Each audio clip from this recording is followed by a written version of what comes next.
Hi guys, welcome to this YouTube channel. My name is Dr. Mbugo, an ophthalmologist, aesthetic doctor with over 20 years experience as a medical doctor. In this episode today, we are going to discuss all things hair with special focus to Afro-textured hair. Please remember to like, share and subscribe.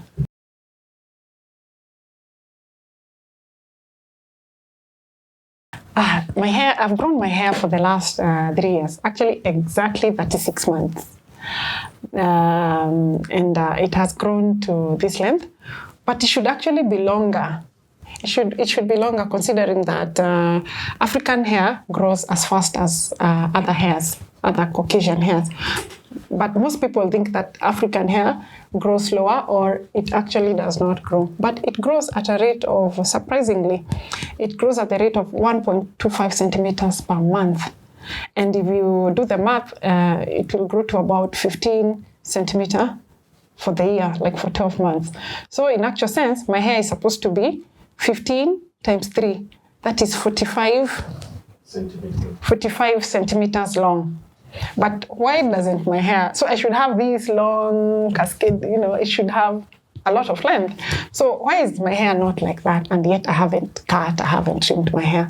There are several things that make hair look not as long as maybe I would like. So the first thing is the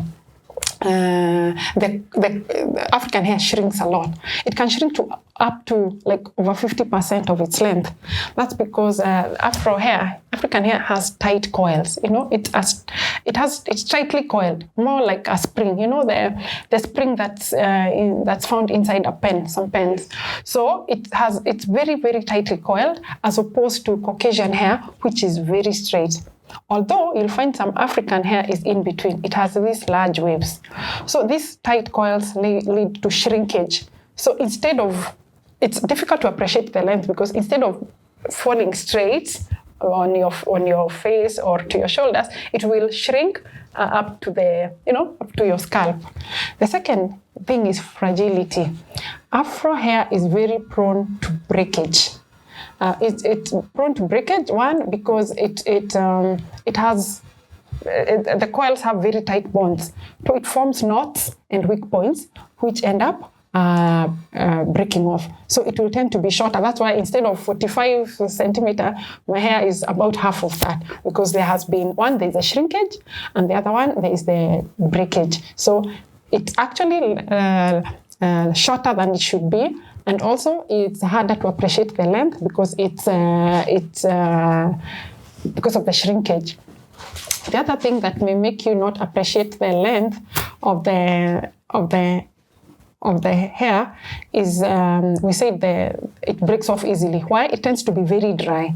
Afro hair is very, very dry because of the scalp is supposed to produce sebum or oil. This oil lubricates the hair by moving down the shaft of the hair and maintaining the strength. In Caucasian hair, the oil will go easily down the hair. But in Afro hair, it will have to turn, then do the twist and the turns. And by the time it reaches the end, it's finished. So the ends of the hair tend to be very brittle and fragile. So they break off easily. And being this kinky or being this coily, dealing with African hair is very difficult. So we end up over manipulating it, which breaks it further. So you'll find every morning I have to deal with my hair, I have to manipulate it and end up with a lot of edges missing. The other thing is the tight hairstyles that we wear in order to make our hair more manageable. So we end up breaking off our hair.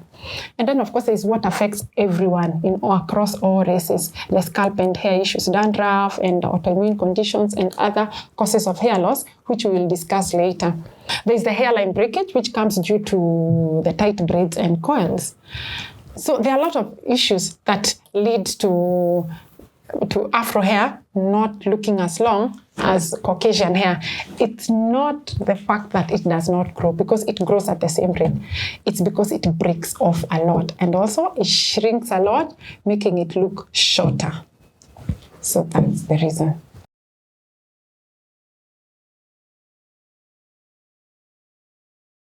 Heat affects our hair, but does not affect hair growth. It affects the shaft, the hair itself, by weakening the bonds and increasing breakage. So if you expose your hair to a lot of heat without any protection, without using protectants, you'll find that it becomes brittle and dry and breaks off. So in as much as sometimes you may need heat or to straighten your hair with heat to make it more manageable, you need to balance. You need to balance and use something to protect it from the heat. Otherwise, it will break off and will not achieve the length that you want. And also, your hair will look thin and not healthy. So you need to go slow on the heat, or use low heat settings or something. Don't just expose your hair to direct heat.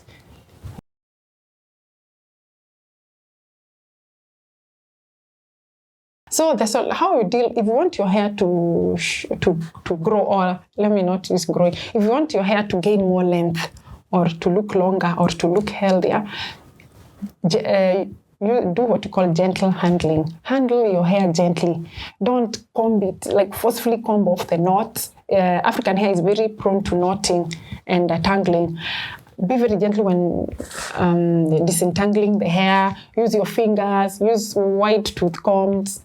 Don't just go at it and trying to straighten it by force. It will all break and you'll never achieve the length that you're looking for. Also, moisturize. We said African hair is prone to dryness and it will break off easily. Moisturize, moisturize, moisturize. Moisturize your hair every day. Use leave-in conditioners. Make sure, use water, glycerin. Just make sure your hair is moisturized and remains like that the whole day. Also, make sure the edges are protected, like tuck them in. Don't leave them open because they'll dry out and break off.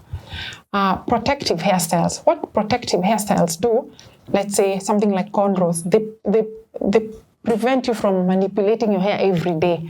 So it gives your hair time to rest. And so you'll not end up manipulating your hair every day and exposing it to breakage every day. So your hair is protected at least for length of time. But these protective hairstyles can also have a reverse effect if you overstay with them, because your hair will end up knotting and forming weak ends. You should balance the protective hairstyle and whatever you're trying to achieve.